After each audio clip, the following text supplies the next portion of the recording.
Adversity is going to be there. Like, you are going to have fucking problems. Like, people are going to have problems. You are going to have issues. The beautiful thing about being on this side of the table is that there's a lot of adversity that we can choose today, like, versus where I didn't have any real outlook on the way that I thought and the things that I believed, and was just taking information in from all over the world, on top of being intoxicated all the time and trying to fulfill the void with substances and sexual relationships and food, and just using all these outside sources. One of the beautiful things about that is that now, I can choose the hard things I do, right? And so with that in mind, we take purpose by, doing things that make us uncomfortable. Okay, so if you can do something on a daily basis that makes you extremely uncomfortable, which is something that I've learned to believe in, the workouts that I do, the food plan that I'm on, the introspection that I do, the honesty that I maintain, the career path that I've chosen, being a parent,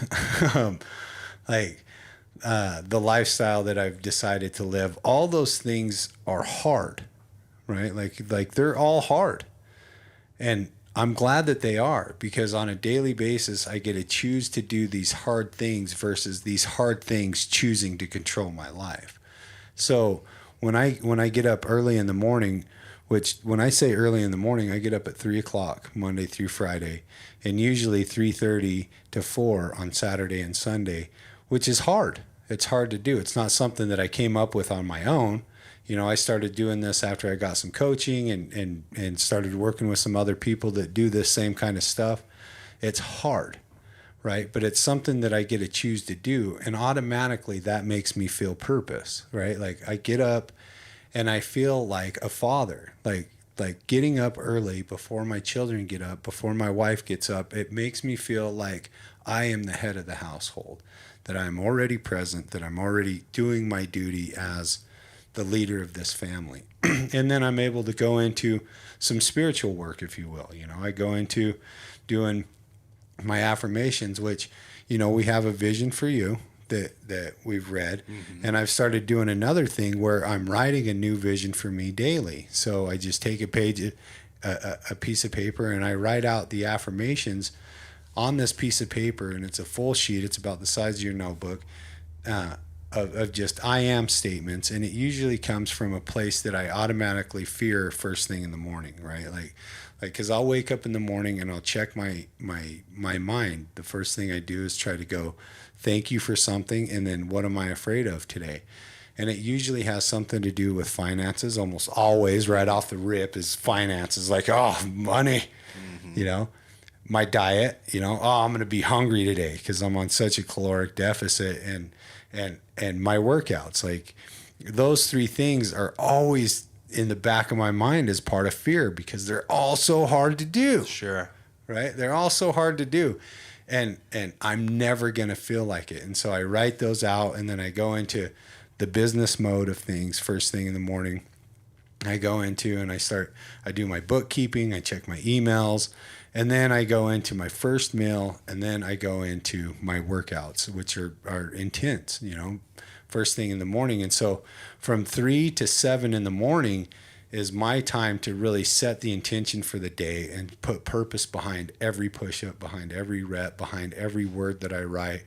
And by doing those things, it puts me in a position to where I can go out selflessly into the world, because I've already chosen my adversity for the day.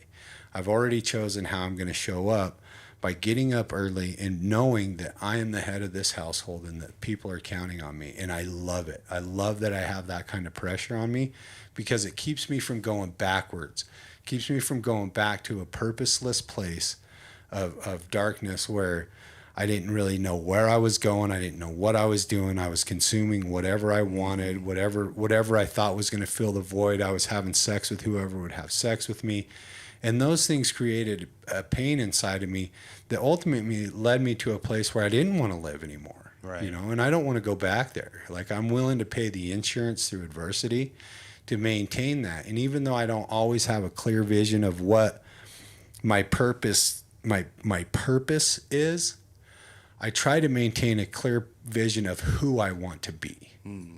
Right. And that helps. Like if I can, because I do get confused on my purpose. Right. You know, like, and I've heard my coach talk about, like, it doesn't matter. Right. Do the work. Yeah. Do the work to be the person that you want to, that you admire, the person that you want to be. Give that person away, and your life will have purpose. Right. You know, so there's a little rant.